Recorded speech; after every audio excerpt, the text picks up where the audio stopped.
اور ہاتھ میں چابک ہوتا ہے، اب اڑنے اور چلنے کو تیار ہوتا ہے، بلکہ اردو میں محاورہ ہے، میاں میں پابند رکاب ہوں، اب مجھ سے کیا کام ہو سکتا ہے، میں جا رہا ہوں۔ کوڑا گر گیا ہاتھ سے، ہو سکتا ہے کہہ دے بھائی ذرا کوڑا اٹھا دیجئے میرا۔ آقا نے فرمایا ہے السوال ذل وان سقط صوتک، سوال کرنا ذلت ہے اگرچہ تیرا کوڑا گر گیا ہو۔ اب جس کو پورا ماحول نہیں معلوم حدیث کا، وہ کیا سمجھے گا کوڑا گر گیا ہو؟ یہ تو بالکل تیار ہے، ہلکا سا کام ہے، کوئی بھی اٹھا دے سکتا ہے، لیکن تیرا کوڑا گر گیا ہے تو سوال کسی سے کرنا ذلت ہے۔ ہو سکتا ہو تم کسی سے کہو، ہو سکتا ہے وہ اٹھا کر دے، اور یہ بھی ہو سکتا ہے میاں چل چل، یہ بھی بول کے گزر جائے، وہ اتر کے لے لو نا، بول سکتا ہے ایسا، وہ تو ذلت ہوئی نہیں ہوئی؟ اس لیے آقا نے فرمایا ہے السوال ذل، سوال کرنا ذلت ہے، وَإِن سَقَطَ صَوْتُكَ، تیرا کوڑا بھی گرے گا تو اٹھانا، اتر کے لینا۔ اس سے معلوم یہ ہوا اگر جوتے کا تسمہ ٹوٹ گیا ہے تو اللہ سے مانگنا۔ اور 12 سال کے بچے ابن عباس کو اللہ کے بھی فرماتے ہیں اذا سألت فاسأل اللہ واذا استعنت فاستعن باللہ، مدد چاہنا ہے تو اللہ سے، مانگنا ہے تو اللہ سے۔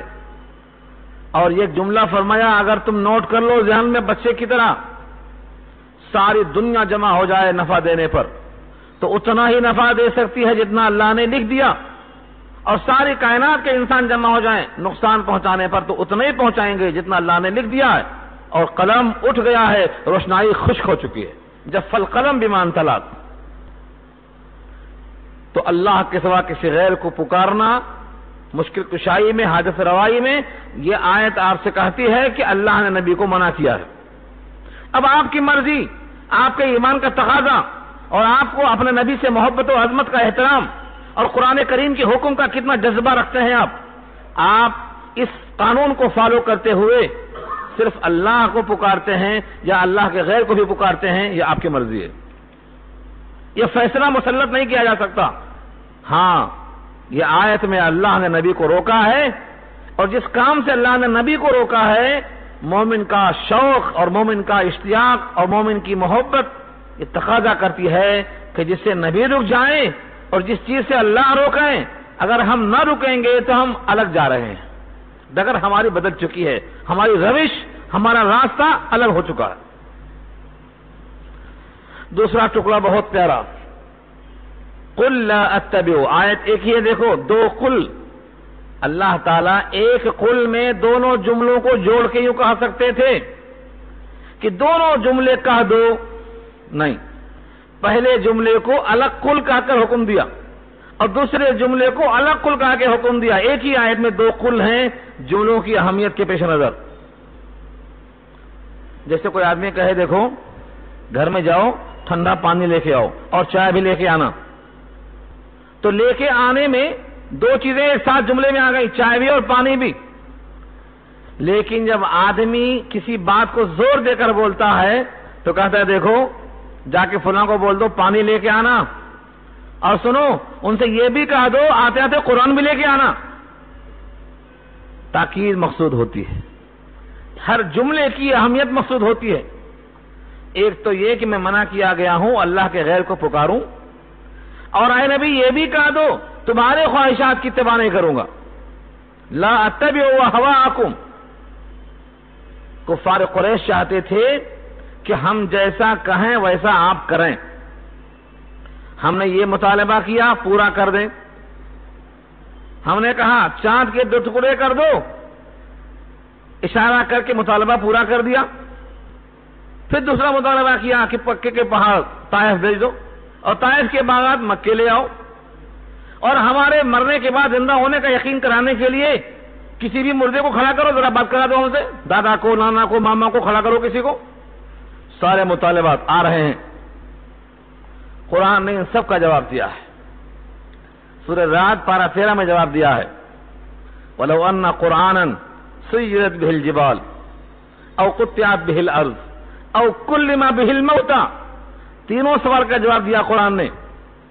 اگر قرآن سے پہاڑ چلائے جاتے، یعنی طائف میں پہاڑ یہاں سے دھکیل دیے جاتے مکے کے، او قطعت به الارض، یا ٹکڑا کاٹ کر طائف کا مکہ لایا جا سکتا تھا، او کلم به الموتى، یا ٹھوکر مار کے مردوں سے کلام کیا جا سکتا۔ بل للہ الامر جميعا، سارا حکم تو اللہ کا ہے، سب کچھ ہو سکتا، لیکن یہ لوگ حد درم ہے، ایمان نہیں لائیں گے۔ یہ کفار قریش کے مطالبات کا جواب دیا اللہ نے سورہ رعد میں۔ تو اور کتنی خواہشیں تھیں ان کی؟ ان کی خواہش یہ تھی تم ہمارے معبودوں کو کچھ نہ کہو، تمہارے خدا کو ہم کچھ نہ کہیں گے، یہ بھی خواہش تھی۔ کبھی ہمارے معبودوں کو تم سجدہ کر لو، کبھی تمہارے خدا کو سجدہ ہم کر لیں گے، یہ بھی خواہش تھی۔ کتنی خواہشیں تھیں ان کی، یہاں کہلوایا گیا قل، اے نبی آپ کہہ دو لا اتبعوا، میں اتباع نہیں کروں گا اہواءکم، تمہاری خواہشات کی۔ اہوا ہوا کی جمع ہے، ہوا و ہوس، یہ اردو میں استعمال ہے۔ کسی کے خواہشات کی اتباع کرنا بہت دور کی بات ہے، وہ بھی نبی۔ بلکہ سورہ قصص میں اللہ نے کہا ہے اس سے بڑا گمراہ اور کون ہوگا جو خواہشات کی اتباع کرتا ہے۔ ومن اضل ممن اتبع هواه بغیر هدى من اللہ، اللہ کی رہنمائی ہدایت کے بغیر جو اپنے خواہشات کی اتباع کرتا ہے، اتنا بڑا گمراہ کون ہو سکتا ہے؟ تو اپنے خواہشات کی اتباع کرنا جب گمراہی ہے، تو نبی ہو کر غیر کی خواہشوں کی اتباع کرنا کیسے ہو سکتا ہے صحیح؟ تو پھر ہم اور آپ جب نانی کی اور خالہ کی اور پھپھو کی خواہشیں پوری کرتے ہیں اور قرآن کو چھوڑ دیتے ہیں، تب کیا ہوتا ہے؟ نکاح میں امام ضامن باندھیں گے، خالہ کی خواہش ہے، پھولوں کا ہار ایک آدمی لے کے آ سکتا ہے، پورا محلہ مل کے لے کے آئے گا باجوں کے ساتھ، سواری پہ رکھ کے، لاری پہ رکھ کے، یہ فلاں دوست کی خواہش ہے۔ ان تمام کی خواہشوں کا احترام گمراہی نہیں تو کیا ہے؟ میری رائے نہیں، سورہ قصص پارہ 20 کی آیت نوٹ کر لو، جس آیت کو چومتے ہو اسی آیت میں آڈر ہے یہ۔ ومن اضل، کون ہے اس سے بڑا گمراہ؟ ومن اضل ممن اتبع ہواہ، اپنی خواہش۔ کسی کی خواہش کا احترام جائز نہیں ہے جب تک تابع نہ ہو شریعت کے، بلکہ میرے آقا نے خود فرمایا ہے، حدیث نوٹ کرو، بڑی پیاری حدیث یاد آئی، فرمایا لا یؤمن احدکم حتی یکون ہوا تبعا لما جئت بہ، تم میں سے کوئی شخص مومن کامل اس وقت تک نہیں ہو سکتا ہے جب تک اس کی خواہشیں تابع نہ ہو جائیں اس دین کے جو میں لایا ہوں۔ بخاری کتاب العلم میں روایت موجود ہے، جو میں دین لایا ہوں قرآن اور سنت کی شکل میں، جب تک تمہاری خواہشیں اس دین کے تابع نہ ہو جائیں تمہارا دین، تمہارا ایمان مکمل نہیں ہے۔ اب آپ لاکھ دیندار بنتے جاؤ اور آپ شیخ زادے، پیر زادے، آدم زادے، نبی زادے، جو چاہے بن جاؤ، لیکن نبی کی ترازو میں ایمان کامل نہیں، تو یہ کہلوایا ہے اللہ نے، اے نبی کہہ دو تمہاری خواہشوں کی میں اتباع نہیں کر سکتا۔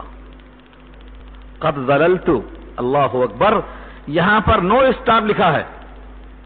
جن کو قرآن کریم کی تلاوت کا ذوق ہے اور نہ ہے تو پیدا کر لو، رمضان آ رہا ہے، اب کہیں گول تے ہوتی، کہیں توئے، کہیں گول دائرہ، کہیں میم و فلازم، ایسے ہی کہیں لام الف بنا ہوتا ہے جس کے معنی لا وقف علیہ، یہاں ٹھہرنا نہیں، یہاں ملا کے پڑھنا۔ اگر دیکھ لیجئے یہاں پر اہواءکم پر اللہ نے لام الف لا بنا کے رکھا ہے، یہاں ٹھہر کے نہیں بولنا، آگے چلو۔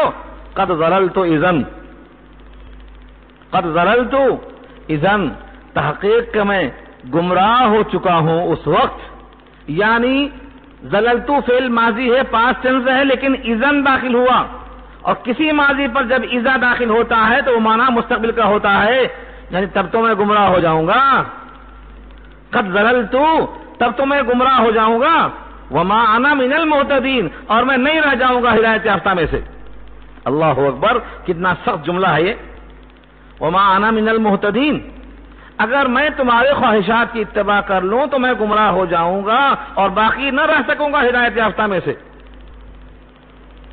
یہی وجہ ہے جب حضرت نوح کا بیٹا ڈوب رہا تھا پانی میں، غرق ہونے کے قریب تھا، تو حضرت نوح نے کہا اللہ آپ کا وعدہ تھا کہ میں تیرے اہل کو بچاؤں گا اور میرا بیٹا ڈوب رہا ہے پانی میں،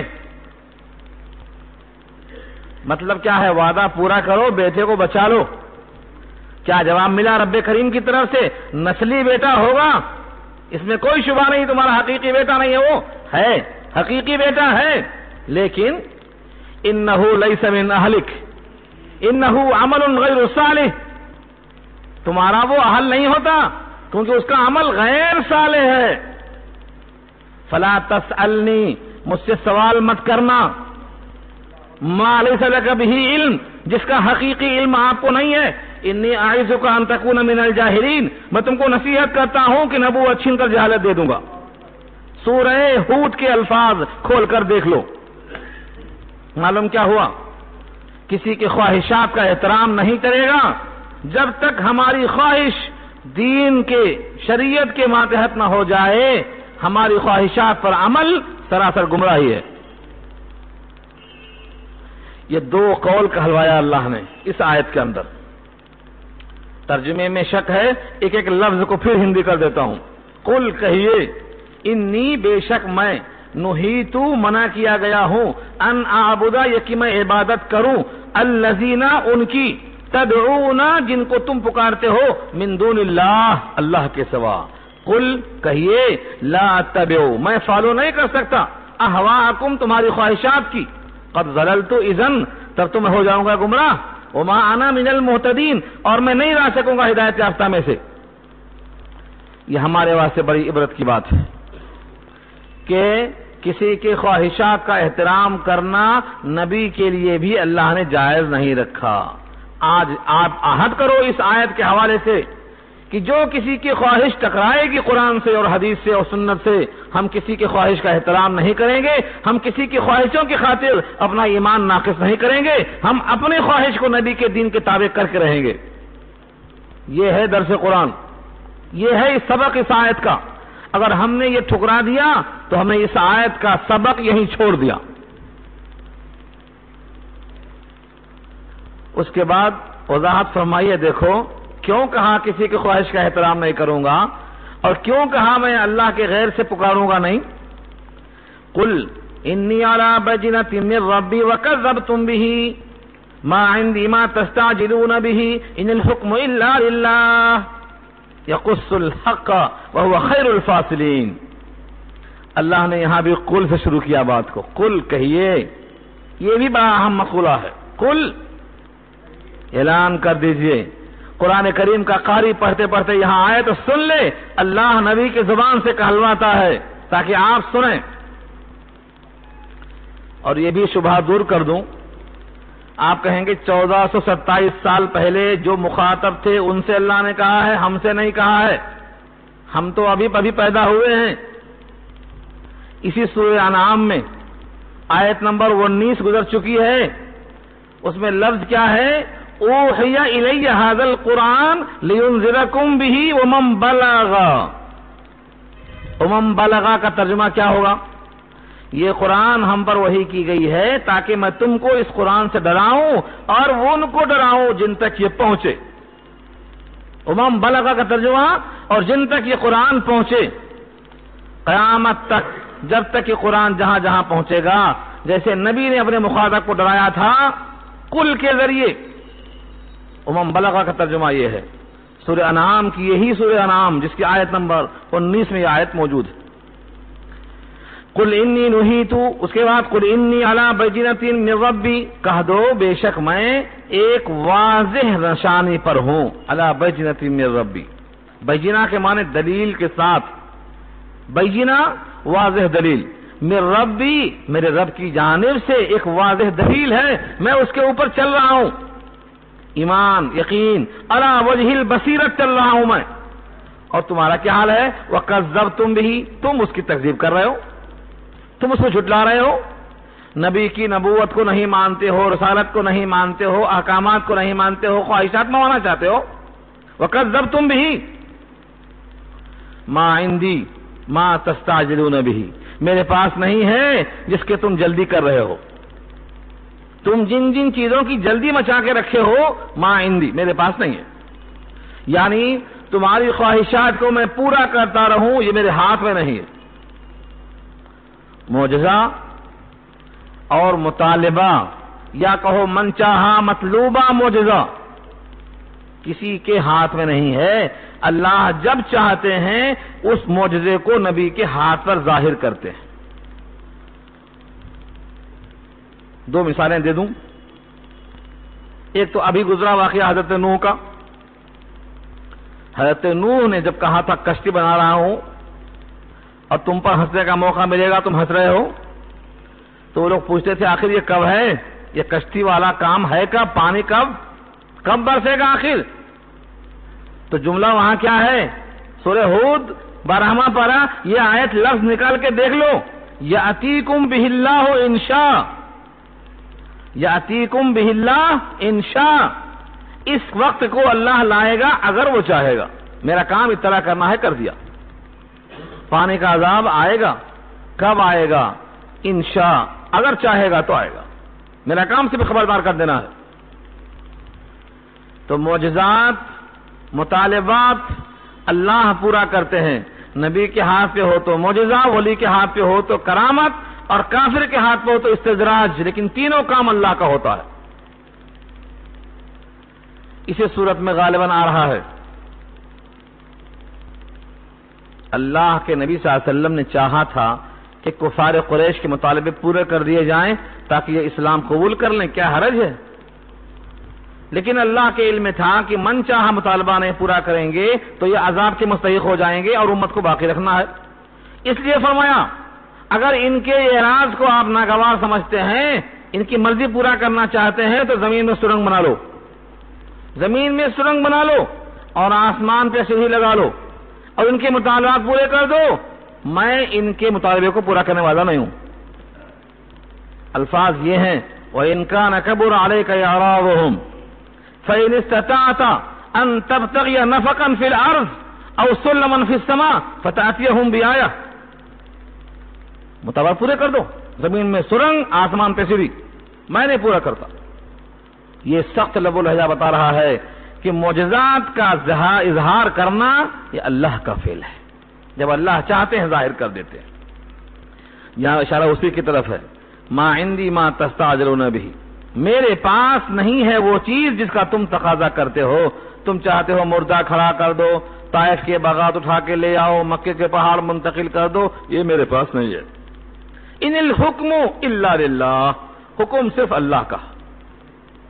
طائف کے پہاڑوں کو وہاں بھیجنا, وہاں کے باغات کو یہاں لانا, مردے کو زندہ کر کے اس سے بات کرا دینا, کوئی بھی حکم اس کائنات میں چلتا ہے تو اللہ کا چلتا ہے. ان الحکم الا للہ, نہیں ہے حکم مگر اللہ کا. یہاں پر دو ترجمہ ہے دیکھو, ایک مثبت ایک منفی, ایک پازیٹو ایک نیگیٹو. اگر ہم کہیں نہیں ہے حکم مگر اللہ کا تو ترجمہ لفظی ہوگا, ٹھیس ترجمہ ہوگا.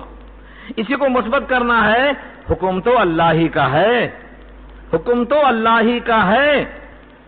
لیکن آپ کہیں گے حکم تو اللہ ہی کا ہے, اس میں گنجائش ہے کسی اور کا بھی ہے. اس کو نفی کرنے کو اللہ فرماتے ہیں ان الحکم الا للہ. اللہ سے پہلے ان, ایک قاعدہ یاد کر لو آج, اللہ سے پہلے ان پورے قرآن کریم میں کہیں بھی آئے تو وہ نیگیٹو ہوتا ہے, نافیہ ہوتا ہے. نہیں ہے حکم مگر اللہ کے لیے. یہ نہیں کہاں سے آیا, اللہ سے پہلے ان, نہیں ہے کوئی حکم مگر اللہ کے لیے.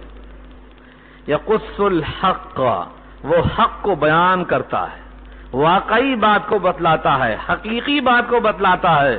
وہو خیر الفاصلین, اور وہ بہترین فیصلہ کر دینے والا ہے. فاصل فصل کرنے والا, قول فیصل قرآن ہے, اور اللہ خیر الفاصلین ہے, خیر الراحمین ہے. تو معلوم کیا ہوا, یہ پورا فیصلہ اللہ کا ہے. اب یہاں سے ایک عام انسان کے دماغ میں خیال آ سکتا ہے کہ چلو اللہ کے واسطے قادر ہیں, کیا مشکل ہے, اگر مطالبات پورے کر دیتے تو کیا بگڑ جاتا, کیا بگڑ جاتا. اگر نبی کی خواہش پوری کر دیتے اور کفار قریش کے مطالبات پورے کر دیتے تو کیا بگڑ جاتا؟ اللہ کے پاس کیا کمی ہو جاتی؟ جواب دیا ہے بڑا انوکھا جواب، قل کہہ دو لو ان عندي ما تستعجلون به لقضي الامر بيني وبينكم، کہہ دو اگر بے شک میرے پاس وہ چیز ہوتی جس کا تم جلدی مچا رہے ہو تو معاملہ اب تک فیصلہ ہو چکا ہوتا تمہارے اور میرے بیچ میں، یعنی میں مطالبات دکھا دیتا اور تم نہ مان کر عذاب کے مستحق بن جاتے اور تمہارے میرے بیچ میں قصے ختم ہو جاتا۔ واللہ عالم بالظالمین، اور ظالمین کو اللہ خوب جانتا ہے کہ تمہارا مطالبہ نہ ماننے کے لیے ہے۔ یہ پورے واقعے میں اشارہ ہے اسی بات کی طرف جو ابھی سن رہے تھے آپ، وہ کیا ہے؟ سورہ مائدہ گزری، دسترخوان کے نازل ہونے کی دعا کی تھی حضرت عیسیٰ علیہ السلام نے، کیا کہا تھا؟ دسترخوان اتار دیجیے آسمان سے، کھانا کھائیں گے ہم، خوشی منائیں گے ہم، انزل علینا مائدۃ من السماء۔ تو اللہ نے کہا دسترخوان اتارنے میں کوئی مشکل نہیں ہے، لیکن مطالبہ من چاہا ہو جانے کے بعد اب کوئی اگر نہیں مانے گا تو ایسا عذاب دوں گا کہ دنیا میں کسی نے کسی کو ایسا عذاب نہیں دیا ہوگا، لا اعذبہ احدا من العالمین۔ تو اصول بنا کہ جب کسی کا من چاہا مطالبہ پورا کر دیا جائے پھر بھی وہ نہ مانے تو زندہ رہنے کا حق کھو بیٹھتا ہے، اب ختم کر دیا جائے گا۔ یہاں اشارہ اسی کی طرف ہے، تم جس مطالبے کو مانگ رہے ہو، جس معجزے کو تم چاہ رہے ہو، جلدی مچا رہے ہو، اگر میرے ہاتھ میں ہوتا تو میں اب تک دکھا دیتا اور تم نہ مانتے تو تمہارے میرے بیچ خدا کا عذاب آ کر فیصلہ کر دیتا۔ اللہ جانتا ہے ظالمین کو، ظالمین کو جانتا ہے، پھر بچے ہوئے کیوں ہو؟ کیونکہ وہ آخری لمٹ ابھی باقی ہے۔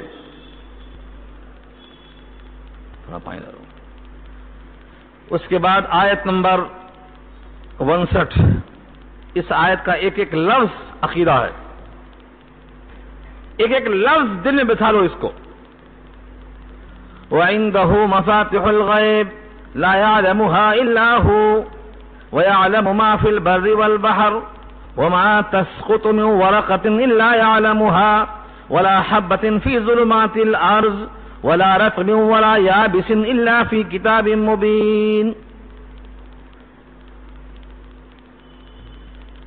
اس آیت میں اللہ نے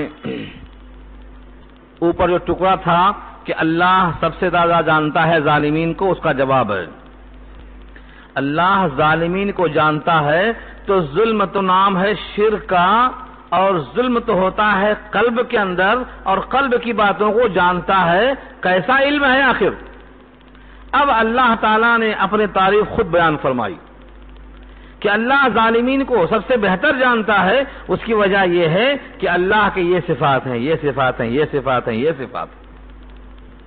ان میں سے پہلی بات عرض کیا، بہت جامع جملہ ہے، وَعِندَهُ مَفَاتِحُ الْغَيْبِ، اور اسی کے پاس ہیں غیب کی چابیاں، غیب کی چابیاں اسی کے پاس ہیں۔ جملے میں گرامر کے لحاظ سے اگر کہا جائے مفاتح الغیب عندہ تو غیب کی چابیاں اس کے پاس ہیں، اور اسی عندہ کو پہلے کر دیا جائے اور مفاتح الغیب کو بعد میں کر دیا جائے تو کیا ترجمہ ہوگا؟ اسی کے پاس غیب کی چابیاں ہیں۔ یہ اسی تاکید کو ظاہر کرنے کے لیے اللہ نے عندہ کو مقدم کیا ہے، جیسے ایاک نستعین میں وضاحت کر چکا ہوں میں، ایاک نعبد میں وضاحت کر چکا ہوں میں۔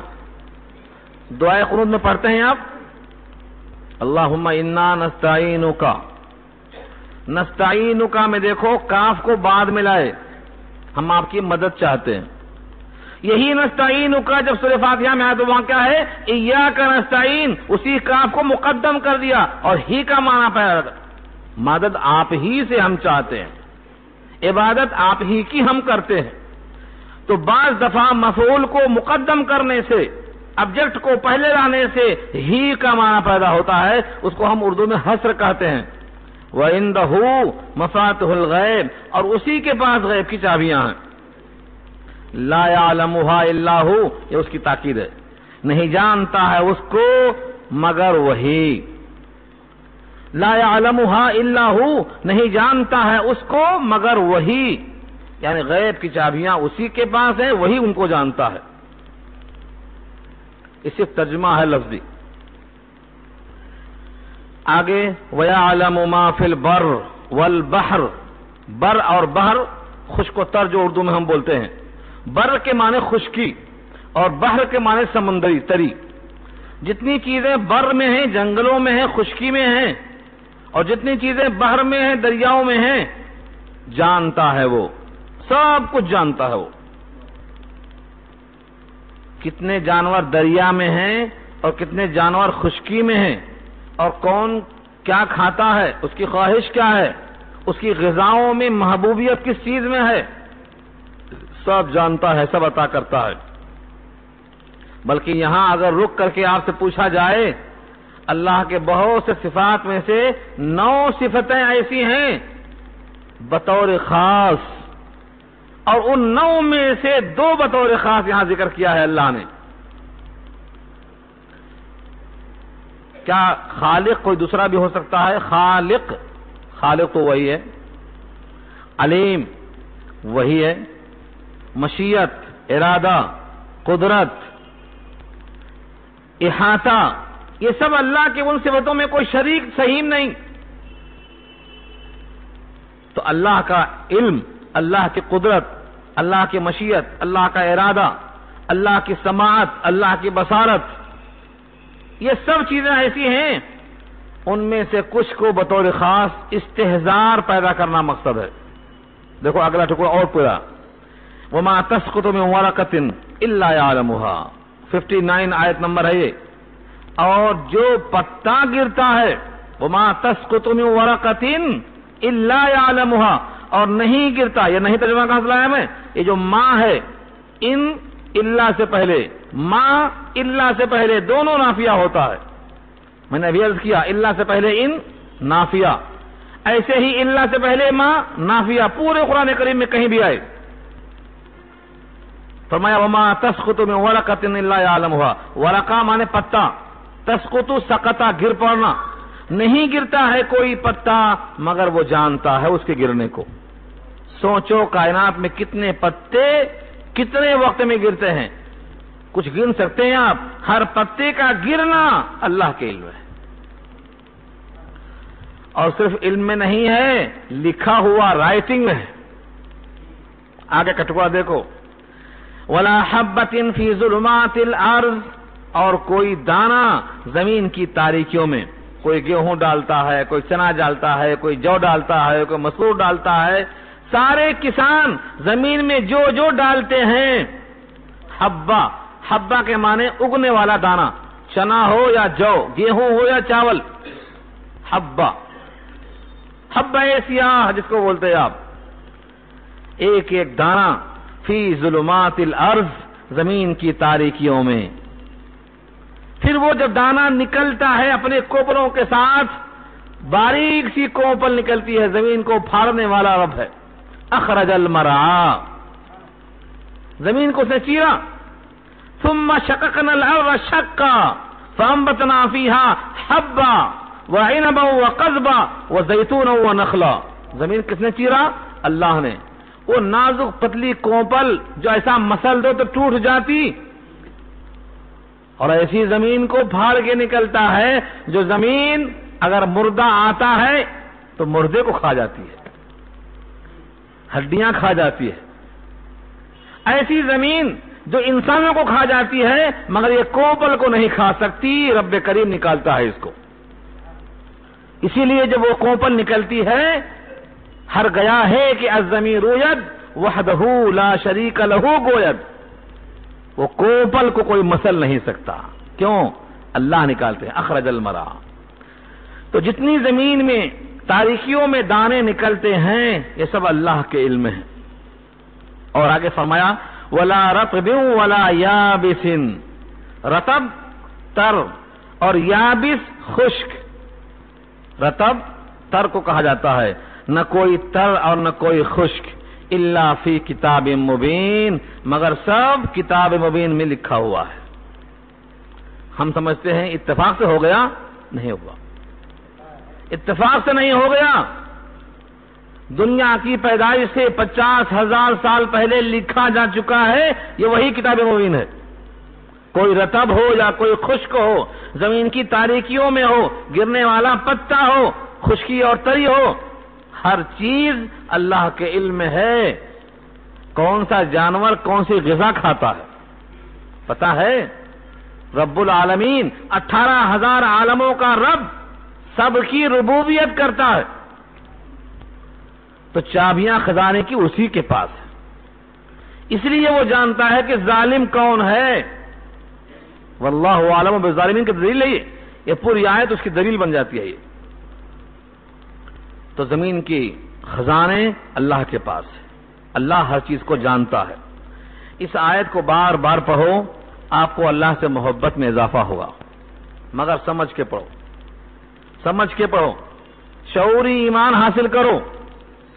یقیناً ہر حرف پر 10 نیکی ہے، اور نماز میں 100 نیکی ہے، اور رمضان میں 700 نیکی ہے، لیکن اگر آپ سمجھ کر نہیں پڑھیں گے تو نیکی تو ملے گی، ہدایت نہیں ملے گی۔ ہدایت کب ملے گی؟ جب اس کو آپ سمجھیں، شعوری ایمان تب حاصل ہوگا، اللہ کی محبت و عظمت تب آئے گی۔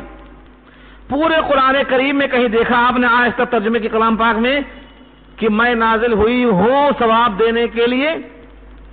ہر جگہ ملے گا یہ قرآن ہدایت کے لیے ہے، یہ قرآن ہدایت کے لیے ہے، مردہ قلوب کی حیات کے لیے ہے، لوگوں کی شفا کے لیے ہے، رہنمائی کے لیے ہے، اندھی آنکھیں کھولنے کے لیے ہے، دلوں کا قفل صاف کرنے کے لیے ہے، دلوں کا زنگ دور کرنے کے لیے ہے۔ یہ کب ہوگا؟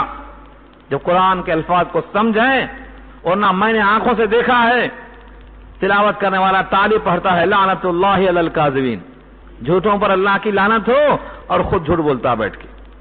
کیوں؟ اس کو نہیں معلوم کہ میں زبان سے جو پڑھ رہا ہوں اس کا حکم مجھ پر نافذ ہو رہا ہے، اس کو نہیں معلوم۔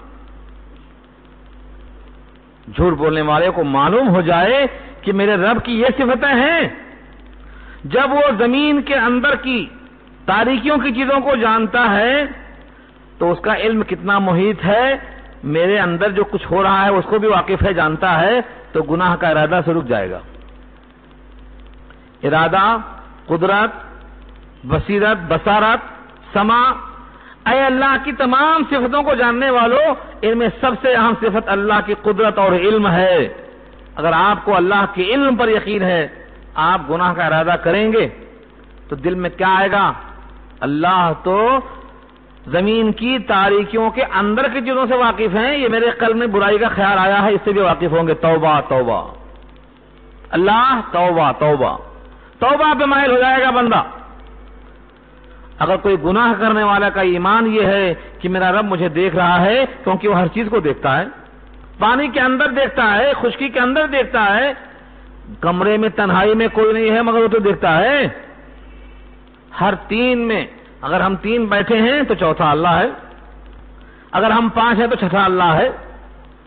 اگر یہ عقیدہ بیٹھ گیا کہ اللہ میرے ساتھ ہے، اللہ دیکھتا ہے، اللہ کی قدرت ہے، وہ جو چاہے کر سکتا ہے۔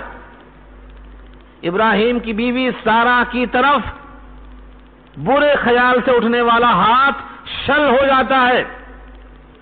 اگر ہم اللہ کا حکم توڑ کر برے کام کریں گے تو ہمارا ہاتھ بھی شل ہو سکتا ہے، لیکن اللہ کی قدرت کے باوجود اللہ تحمل والا ہے، حلیم ہے۔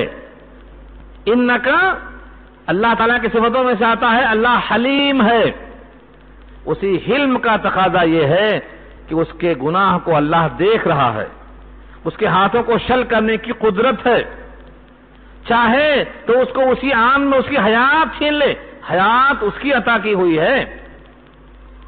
اس طرح اللہ سے بندے کا تعلق مضبوط ہوگا ان صفتوں میں غور کرنے سے۔ یہ سبق ہے آج کا۔ وَهُوَ الَّذِي يَتَوَفَّاكُم بِاللَّيْلِ وَيَعْلَمُ مَا جَرَحْتُم بِالنَّهَارِ ثُمَّ يَبْعَثُكُم فِيهِ لِيُقْضَىٰ أَجَلٌ مُّسَمًّى ثُمَّ إِلَيْهِ مَرْجِعُكُمْ ثُمَّ يُنَبِّئُكُم بِمَا كُنتُمْ تَعْمَلُونَ۔ اس آیت میں مزید تقویت پہنچایا ہے اللہ نے۔ وہی اللہ ہے جو تم کو رات میں وفات دیتا ہے، وَيَعْلَمُ اور جانتا ہے مَا جَرَحْتُمْ بِالنَّهَارِ جو کچھ تم دن میں کرتے ہو. ثُمَّ يَبْعَثُكُمْ فِيهِ پھر تم کو جگاتا ہے اس دن میں لِيُقْضَى تاکہ پوری ہو جائے اجل مسمى وہ مدت متعینہ جو تمہاری حیات کے واسطے طے کر رکھا تھا اللہ نے. یہاں دو چیزیں توضیح کے قابل ہیں، سنو غور سے. نمبر ایک، اللہ نے فرمایا یتوفاکم باللیل تم کو رات میں وفات دیتا ہے. کیا روزانہ رات میں وفات ہماری ہوتی ہے؟ نہیں ہوتی ہے. شاید دن میں سب کو سونے کا موقع نہ ملتا ہو اور دن سونے کے واسطے ہے بھی نہیں، صرف قیدولہ ہے، لیکن رات تو ہے سونے کے لیے. اس میں کوئی استثناء ہے؟ اللہ تعالیٰ جبری نیند طاری کر دیتا ہے، جبری، طوعاً و کرہن و قہرن. نہ چاہو ہاتھ پاؤں ڈھیلے ہو جاتے، لاکھ جاگنا چاہو گر جاتے. کوئی نہیں جس کو نیند نہ آتی ہو سوائے اللہ کے. لا تاخذہ سنۃ ولا نوم وہ ایک اللہ ہے جس کو اونگ نہیں آتی، نیند نہیں آتی. باقی نیند سے کوئی مستثنا نہیں ہو سکتا. ہر آدمی پر نیند آتی ہے. نیند کیا ہے؟ نوم کیا ہے؟ موت کی بہن ہے. یہ عقیدہ پیدا کرنے کے لیے تم کہتے ہو مرنے کے بعد اب کھڑا نہیں کریں گے. دیکھو روزانہ ہم تم کو مارتے بھی ہیں اور صبح کھڑا کرتے ہیں. اور تمہارے نبی نے تم کو یہ دعا سکھلائی ہے، اللہم باسمک اموت واحیا. اے اللہ، اللہ کے نام سے میں مرتا ہوں اور صبح زندہ ہوتا ہوں. آدمی سو جاتا ہے تو اس کا جسم باحیات ہوتا ہے، لیکن اس کی روح کو اللہ لے لیتے ہیں، لے لیتے ہیں. دوسری آیت پیش کروں اور واضح سے، اللہ یتوفی الانفس حین موتها والتي لم تمت فی منامها. یہ وہی نوم ہے.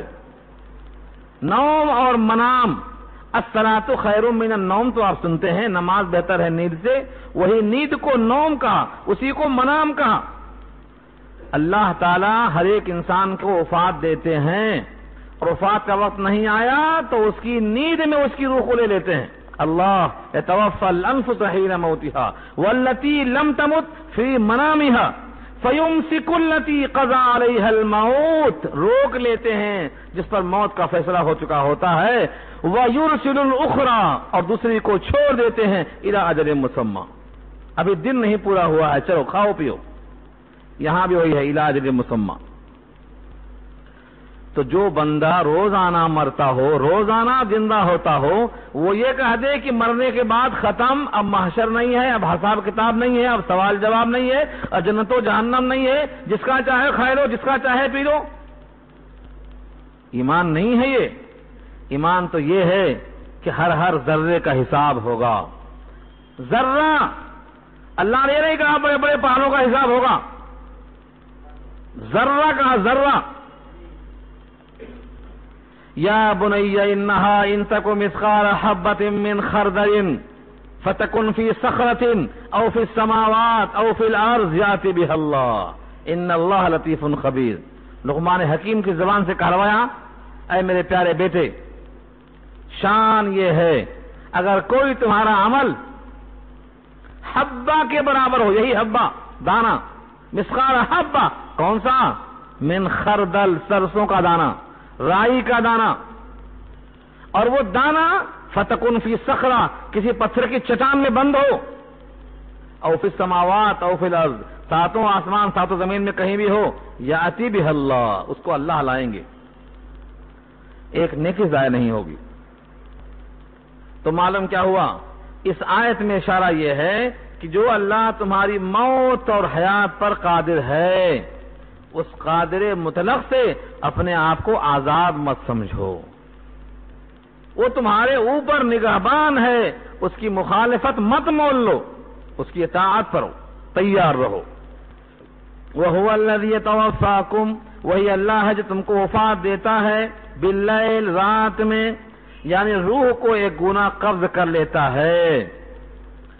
وَيَعْلَمُ مَا جَرَحْتُمْ، اور جانتا ہے جو کچھ تم نے کیا، بالنہار، دن میں، ثم، پھر، یبعثکم فی، اٹھا دیتا ہے تم کو اسی دن میں، لیقضا، تاکہ پورا کیا جا سکے، اجل مسمى، متعینہ مدت کو، مدت جب پوری ہو جائے تب، ثم الیہ مرجعکم، پھر اسی کی طرف تمہارا لوٹنا ہے، ثم ینبئکم، پھر تم کو جتلا دے گا، کیا جتلائے گا؟ بما کنتم تعملون، جو تم عمل کرتے تھے، تمہاری نمازیں کیسی تھیں، تمہارا خیرات کرنا کیسا تھا، تمہارے اندر تقوی کتنا تھا، نبی کی محبت کتنا تھی، نبی کی اطاعت کتنا تھی، قرآن کی عظمت کتنا تھی، قانون الہی کا احترام کتنا تھا، بما کنتم تعملون، تمہارے تمام اعمال کو اللہ جتلا دے گا۔ ان تمام صفات کو بیان کرنے کے بعد خلاصہ کیا ہے؟ وَهُوَ الْقَاهِرُ فَوْقَ عِبَادِهِ، وہ قاہر ہے، قہر کے معنی غلبے والا، ایسا قاہر، ایسا غالب، فوق عبادی، اپنے بندوں پر، کوئی ایک بندہ نہیں کہا، علی عبدی نہیں کہا، فوق عبادی، اپنے بندوں پر وہ غالب ہے، قاہر ہے۔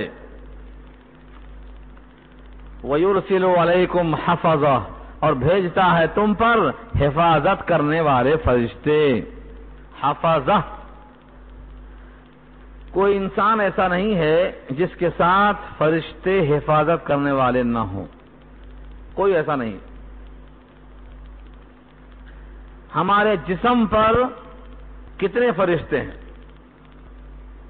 اسی آیت پر یرسل علیکم حفظہ، وہ خود قاہر ہے اپنے بندوں پر، کسی کی حاجت نہیں، لیکن اللہ نے تمہارے اوپر حفاظت کرنے والے فرشتوں کو چھوڑ رکھا ہے۔ کتنے فرشتے ہیں؟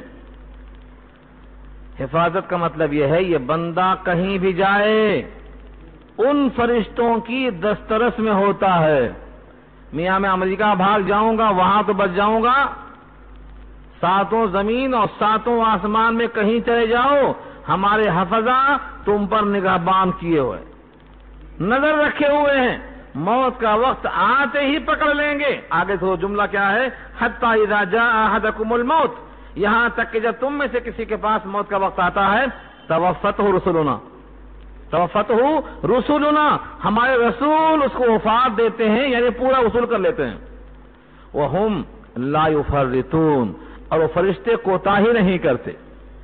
لا یفرطون، تفرید کے معنی کمی کر دینا، 2000 4000 رشوت لے کے 2 دن کے واسطے چھوڑ دینا، نہیں، کوتاہی نہیں کرتے، ایک لمحے کے واسطے فرشتے کوتاہی نہیں کرتے۔ کلام پاک کی آیتوں سے 2 باتیں اچھی طرح نوٹ کر لو کہ فرشتے گناہ پر قادر نہیں، اللہ کے حکم میں تاخیر کرنا یہ گناہ ہے، فرشتے گناہ پہ قادر نہیں۔ سورہ تحریم کے الفاظ ہیں لا یعصون اللہ ما امرہم، جو اللہ انہیں حکم دیتا ہے وہ نافرمانی کرنے پر قادر نہیں، جیسے اندھا دیکھنے پر قادر نہیں، ایسا ہی فرشتے نافرمانی پر قادر نہیں۔ وَيَفْعَلُونَ مَا يُؤْمَرُونَ، اور جو حکم ہوتا وہ ایسا ہی کرتے ہیں۔ 2 باتیں ہو گئیں، تو فرشتے کوتاہی نہیں کرتے، جب وقت آتا اسے قبول کر لیتے۔ پہلے فرشتہ بشکل انسان آتا تھا، کون سا فرشتہ؟ روح کو نکالنے والا، بشکل انسان آتا تھا۔ ہماری کیسٹ کون سی ہے؟ شاید مٹی کا گھر، مٹی کا گھر، اس میں ہم نے وہ حدیث نقل کی ہے متن کے ساتھ۔ فرشتہ پہلے بشکل انسان آتا تھا، حضرت موسیٰ کے پاس آیا، کھٹکا مارا، حضرت موسیٰ نے پوچھا کون ہے تم؟ کہا میں تمہاری روح قبض کرنے آیا ہوں، ملک الموت، ملک الموت الذی وکل بکم، تم پر مسلط ہے جو، میں آیا ہوں۔ انہوں نے ایک تھاپڑ کھینچ کے مارا، حضرت موسیٰ کا تھپڑ بھلا برداشت کرنے والا ہے کوئی؟ ایک تو فرعون تھا قبطی، اس کو مارا تھا ایک مکہ تو مر ہی گیا تھا اسی وقت، یہ تو نہیں مرتا، فرشتہ تھا لیکن آنکھیں بہہ گئیں، آنکھیں پھوٹ کے بہہ گئیں. فرشتے نے آنکھ کو اٹھا کر اپنے ہتھیلی میں لے لیا اور سیدھا اللہ کے پاس گیا. کہا تیرا بندہ موسیٰ مرنا نہیں چاہتا. یہ دیکھو حالت. اللہ نے فرشتے کی آنکھ کو ٹھیک کر دیا اور کہا جا کر کہہ دو کسی بیل کی پیٹھ پہ ہاتھ رکھ دو اور جتنے بال ہاتھ کے نیچے آئیں گے اتنے سال کی حیات میں اضافہ کر دیا ہوں. پیغام آیا، سنا دیا پورا قصہ. ہاتھ رکھ کر دیکھ لو کتنے بال آتے، بالوں کی گنتی ہے، اتنے سالوں کی حیات میں اضافہ ہو گیا. حضرت موسیٰ کہتے ہیں اچھا اس کے بعد پھر کیا ہوگا؟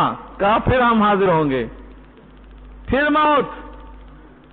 کہا جب پھر موت ہے اس کے سوا کوئی راستہ نہیں ہے تو اتنی دیر کیوں ٹھہرنا، ابھی لے لو. اور بعض کے اقوال ملتے ہیں بڑے پیارے پیارے. کہاں آئے ہو؟ کہا تمہاری جان نکالنے آئے ہیں. کہا بڑا بتاؤ کوئی اپنا دوست اپنے دوست کی جان لیتا ہے؟ میں تو اللہ کا خلیل ہوں. خلیل ہاں تو کیا خلت کا تقاضا نہیں ہے کہ جان کو جان دے دو؟ اگر تم نے اپنے چاہنے والے کو جان نہیں دی تو پھر کیا دیا تم نے؟ خلت کا تقاضا یہ ہے کہ دوست دوست کے قریب ہوتا ہے. تم کب تک دور رہو گے؟ آ جاؤ قریب میں. ایک شاعر کہتا ہے اے دوست اگر جاں طلبی جاں بتو بخشم. اے دوست اگر جاں طلبی جاں بتو بخشم وس جاں چے عزیز است بکو آں بتو بخشم. اے دوست تجھ کو میں جان دینے کو تیار ہوں اور بتا دے کہ جان سے زیادہ عزیز کیا ہے، میں تجھے وہ بھی دینے کو تیار ہوں.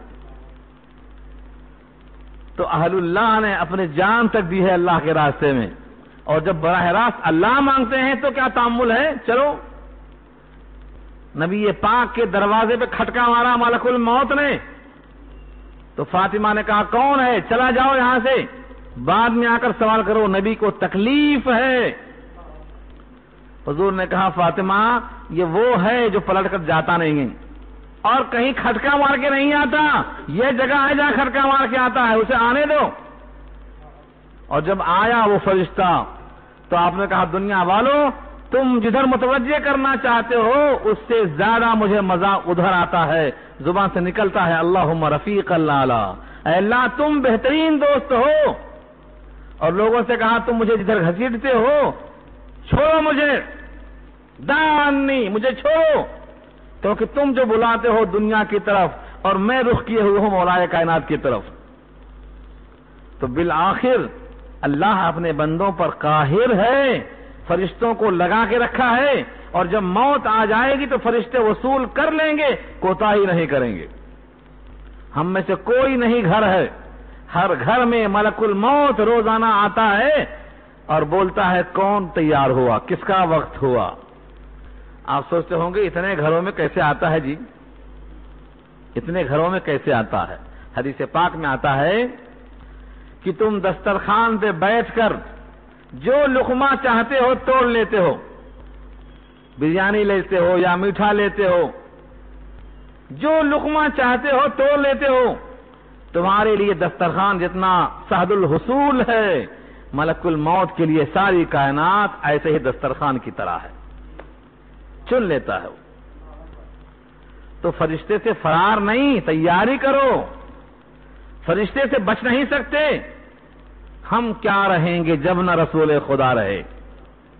جب صحابہ کرام جیسے چاہنے والوں نے قبر میں کھود کے اتار دیا نبی پاک کو تو ہم اور آپ کیا رہیں گے.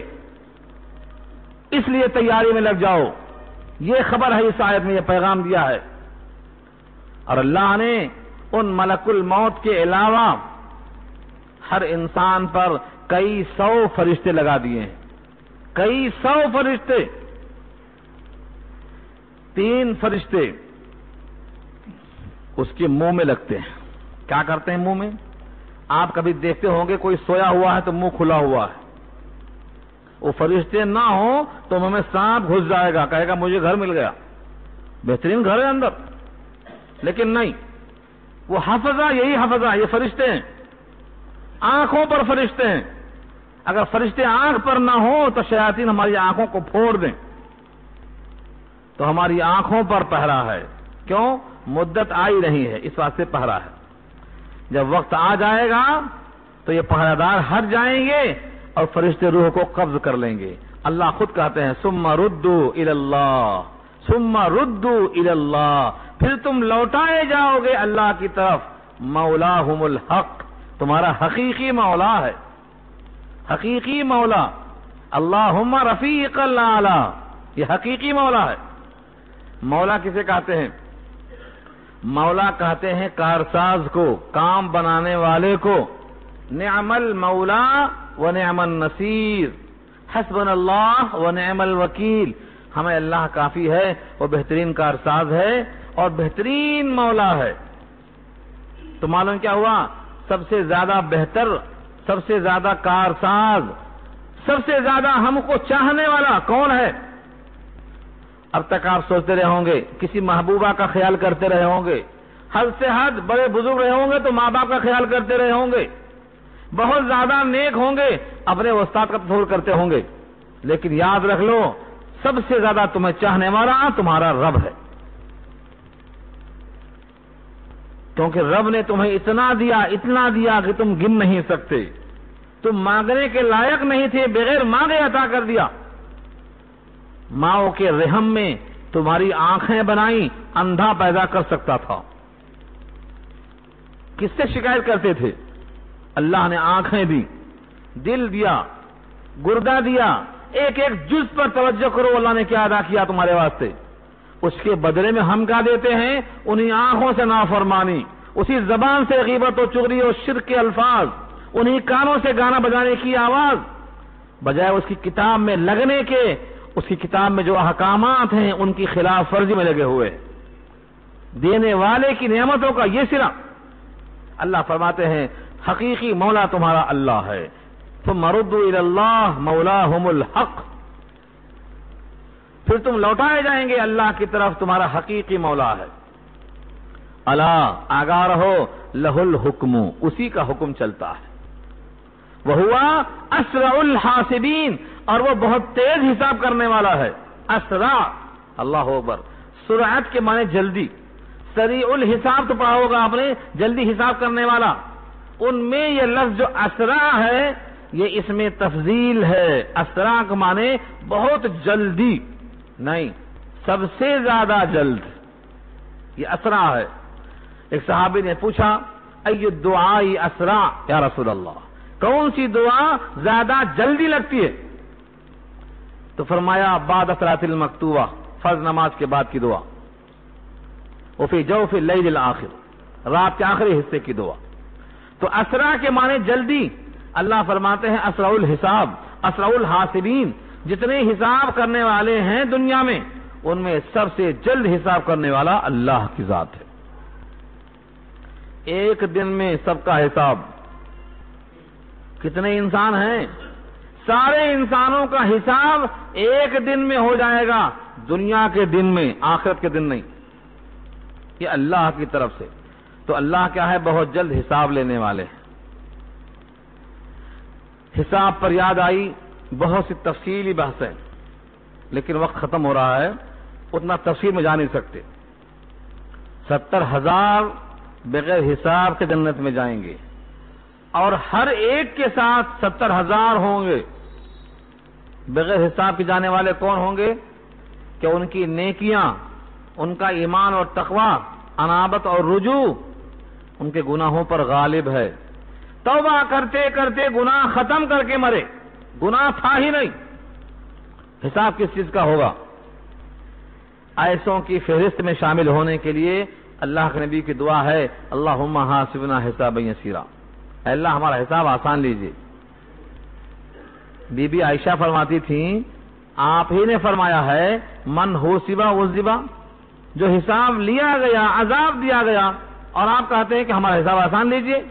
کہا بی بی مراد یہاں یہ ہے کہ جو جرح کیا گیا عذاب دیا گیا.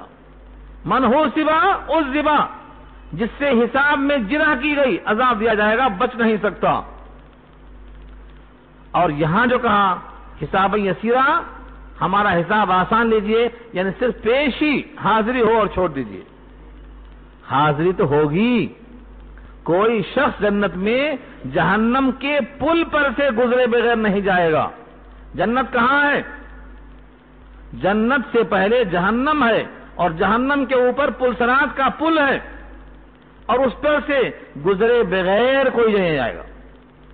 قرآن نے کہا ہے وَمِنْكُمْ إِلَّا وَارِدُهَا كَانَ عَلَى رَبِّكَ حَتْمًا مَقْضِيًّا، تم میں سے کوئی نہیں ہے جو اس میں وارد نہ ہو۔ وردہ کے معنی نیچے پانی کی جگہ اترنا، پن گھٹ پہ آنا، اوپر سے پار ہونا نہیں، نیچے آنا۔ اب اترنے کے بعد ثُمَّ نُنَجِّي الَّذِينَ اتَّقَوْا، جو متقی ہوں گے ان کو بچا لیں گے ہم، وَنَذَرُ الظَّالِمِينَ فِيهَا جِثِيًّا، اور جو ظالم ہوں گے وہاں چھوڑ دیں گے ان کو، ہم پڑے رہیں گے وہاں پر وہ۔ تو جنت میں جانے کے لیے پلسرات سے گزرنا ہے، سب کے سب پار ہونے والے ہیں۔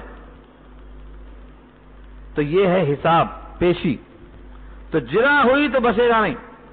چنانچہ آپ نے خود فرمایا، بخاری میں روایت 2 مقام پہ آئی، تم میں سے کوئی شخص اپنے اعمال کے بلبوتے پر جنت میں نہیں پہنچ سکتا جب تک اللہ کا فضل نہ ہو۔ صحابہ نے پوچھا ولا انت یا رسول اللہ، کیا آپ بھی؟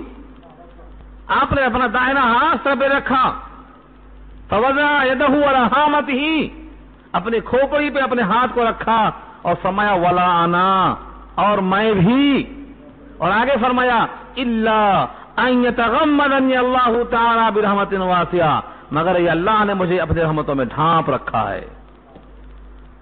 سوچ کر دیکھو بات کتنی بڑی بات ہے۔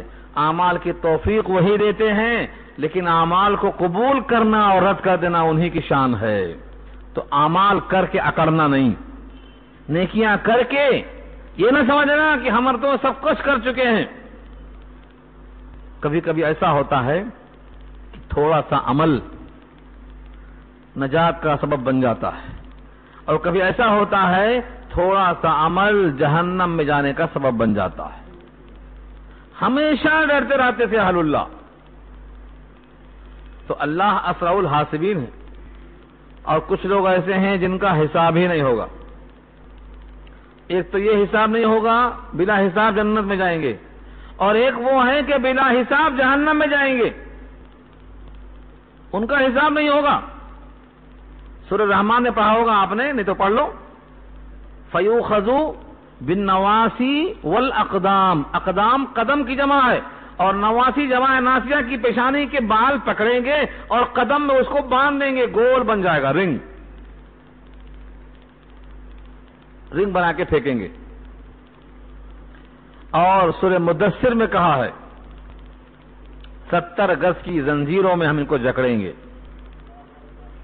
زنجیریں 70 ذراعًا فاسلکوہ، اور فاسلکوہ کا ترجمہ کیا ہے سلکہ کے معنی پیرونا، تسبیح کے دانے جس طرح دھاگے پیروے جاتے ہیں، ایسے ہی اس کے منہ سے ڈال کر مقاد سے نکال کر رنگ بنائی جائے گی۔ یہ ہے فیؤخذ بالنواسی والاقدام، ان سے حساب نہیں ہوگا، حساب کے بغیر جہنم میں جائیں گے۔ سورہ کہف کے آخر میں پڑھ لینا، قل هل ننبئکم بالاخسرین اعمالا، کیا تم کو میں خبر دے دوں کہ اعمال کے کون گھاٹے میں ہیں؟ پھر ان کا حال بیان کیا۔ تو دنیا میں محنتیں کرتے ہیں اور سمجھتے ہیں کہ ہم بہت اچھا کرتے ہیں، حقیقت میں ان کے سارے اعمال ضائع ہو گئے، اکارت ہو گئے۔ کون اکارت کر دیا؟ ہماری ریاکاری نے، ہمارے دکھاوے نے۔ اگر ہم میں اخلاص ہوتا، عمل اللہ کے لیے ہے، تو ضائع نہیں ہوتا۔ لا یضیع اجر المحسنین، فرمایا اللہ نے۔ تو خلاصہ کیا ہوا؟ اسرع الحاسبین، اللہ بہت جلد حساب لینے والے ہیں۔ قل من ينجيكم من ظلمات البر والبحر تدعونه تضرعا وخفيا لئن انجانا من هذه لنكونن من الشاكرين قل الله ينجيكم منها ومن كل كرب ثم انتم تشركون۔ یہ حال ہماری قوم کا اس وقت ہے جو ان دونوں آیتوں میں کہا گیا ہے۔ دیکھو ترجمہ کتنا پیارا ہے۔ قل کہہ دو من ینجیکم، تم کو نجات کون دیتا ہے، من ظلمات البر والبحر، خشکی کی اندھیریوں میں اور بحر اور سمندری تاریکیوں میں۔ جب جہاز پانی میں غرق ہوتا ہے تو تم کس کو پکارتے ہو، تدعونہ، تم پکارتے ہو اس کو تضرعا، عاجزی کرتے ہوئے، وہ خفیہ اور چپکے چپکے گڑگڑاتے ہوئے۔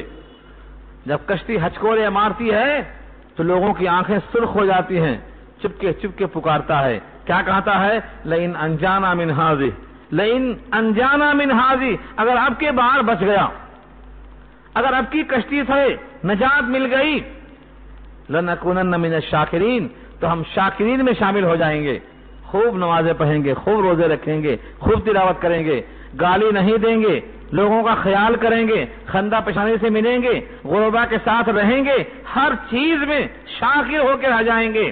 قل اللہ، قل اللہ، قل اللہ، کہہ دو اللہ ینجیکم منہا، تم کو نجات دیتا ہے اس سے ومن کل کرب، اور ہر کرب و مصیبت میں، من کل کرب، کون سا کرب؟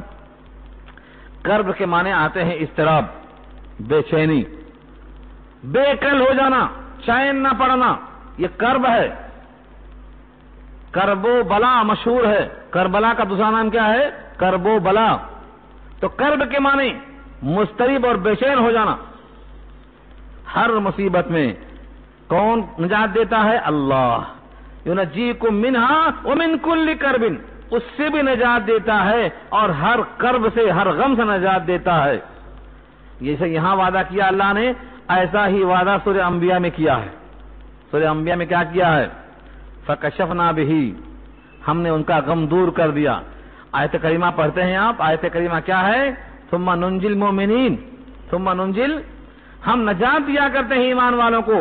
فاستجبنا لہ فکشفنا ما بہ من غم، جو غم تھا اس کو ہم نے دور کر دیا۔ تو غم کا دور کرنا، مصیبتوں کو ختم کرنا، یہ اللہ کی شان ہے۔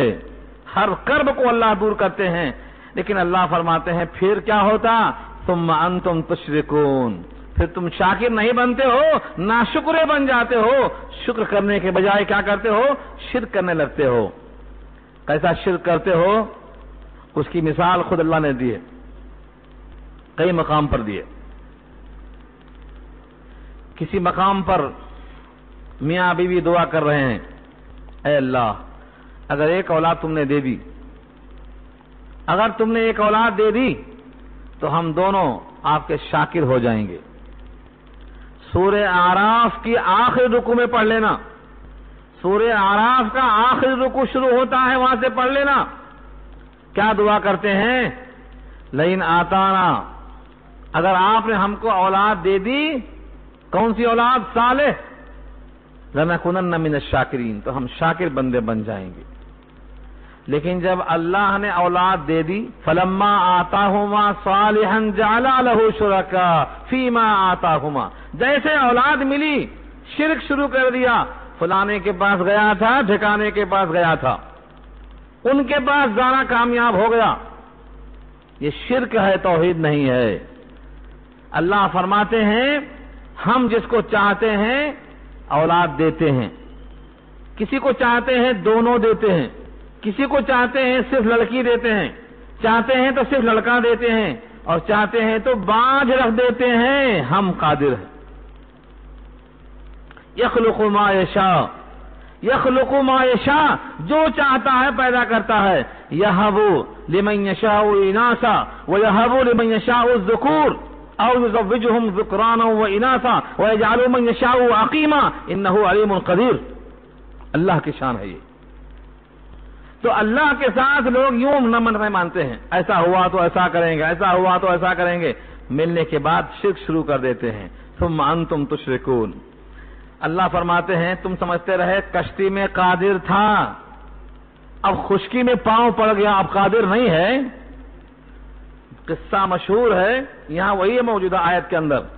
اگر ہم کو قصہ بڑا پیارا لگتا ہے تو کلام پاک میں بڑے قصے ہیں، پڑھ کے دیکھو، قصوں کی کمی نہیں۔ آپ جو چاہتے ہیں، آپ کی طبیعتیں جو چاہتی ہیں، بخدا سب یہاں موجود ہے۔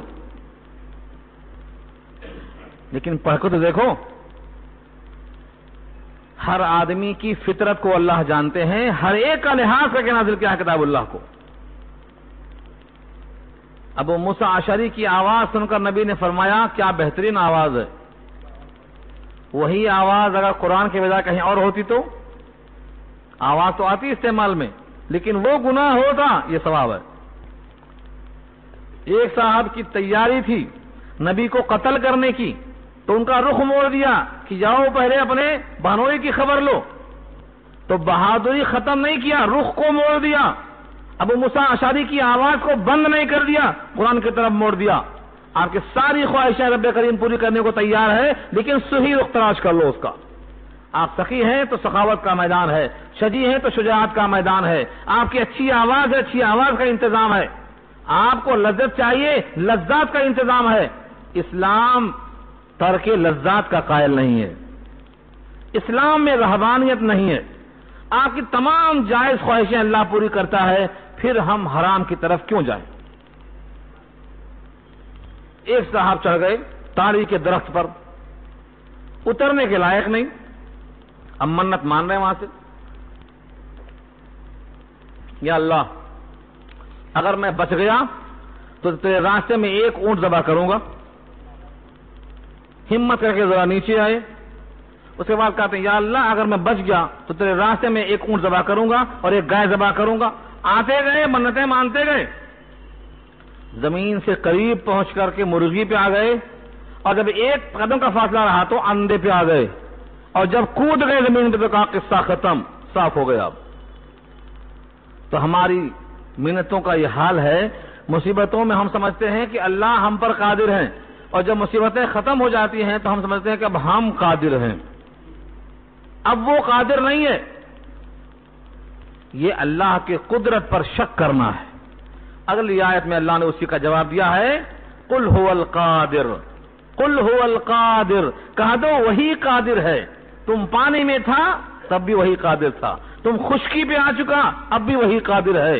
قل هو القادر على ان يبعث عليكم عذابا من فوقكم او من تحت ارجلكم او يلبسكم شيعا ويذيق بعضكم بعض بعض انظر كيف نصرف الآيات لعلهم يفقهون. یہ آیت نمبر 65 ہے. یہاں تک ہماری گفتگو ختم ہو رہی ہے, کیونکہ ابھی رکوع بہت دور ہے اور یہ آیت بہت طویل ہے اور گھنٹہ پورا ہو چکا ہے. آپ بھی سبق یاد کر لیں. آیت نمبر 65 تک